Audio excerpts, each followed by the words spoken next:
Dhyanchand. Hockey का जादूगर कहे जाने वाले मेजर ध्यानचंद का जन्म 29 अगस्त 1905 को इलाहाबाद में हुआ था। वह अकेले ऐसे खिलाड़ी हैं जिन्होंने ओलंपिक के हॉकी खेल में 3 स्वर्ण पदक भारत के नाम किए और आज भारत देश इनकी उपलब्धि के तौर पर मेजर ध्यानचंद की जन्म तिथि पर राष्ट्रीय खेल दिवस के रूप में मनाया जाता है। मेजर ध्यानचंद ने 1928 Amsterdam Olympic, 1932 Los Angeles Olympic और 1936 बर्लिन ओलंपिक्स में भारत का प्रतिनिधित्व किया और तीनों ही बार भारत ने ओलंपिक में गोल्ड मेडल जीता था। 1928 में एम्स्टर्डम ओलंपिक खेलों में पहली बार भारतीय टीम ने भाग लिया।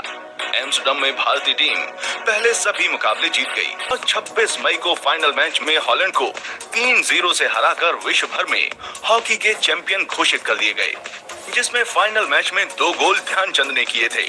1936 में Berlin Olympics hockey world cup final में उस समय जर्मनी वर्सेस इंडिया के मैच को स्टेडियम में लगभग 25,000 लोग देख रहे थे। उस मैच में भारत ने 16-1 से जर्मनी को रौंद डाला और जिसमें से 15 गोल अकेले मेजर ध्यानचंद ने दागे थे। दुनिया का सबसे बड़ा तानाशाह हिटलर उस दिन स्टेडियम में था। बर्लिन ओलंपिक में ध्यानचंद के शानदार प्रदर्शन से प्रभावित होकर हिटलर ने उन्हें डिनर के लिए आमंत्रित किया था।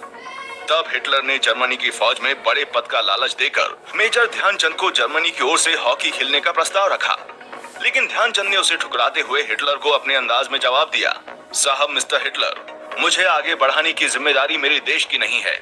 ये मेरी जिम्मेदारी है कि मैं अपने देश को आगे बढ़ाऊं और मैं अपने देश से ही खेलूंगा और एक दिन विश्व का सर्वश्रेष्ठ खिलाड़ी बनूंगा। वर्ष 1938 में उन्हें वायसराय का कमीशन मिला और वे सूबेदार बन गए। उसके बाद एक दूसरे सूबेदार, फिर लेफ्टिनेंट और कैप्टन बनते चले गए और आखिर में उन्हें मेजर बना दिया गया। वर्ष 1958 में ध्यानचंद को खेल के क्षेत्र में पद्म भूषण से सम्मानित किया गया। उनका जन्म 29 अगस्त 1905 को इलाहाबाद के ब्रिटिश काल में हुआ था।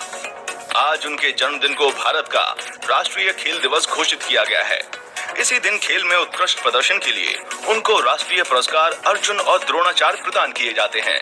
भारतीय ओलंपिक संघ ने ध्यानचंद को शताब्दी का खिलाड़ी घोषित किया था और वर्तमान में ध्यानचंद को भारत रत्न देने की मांग की जा रही है।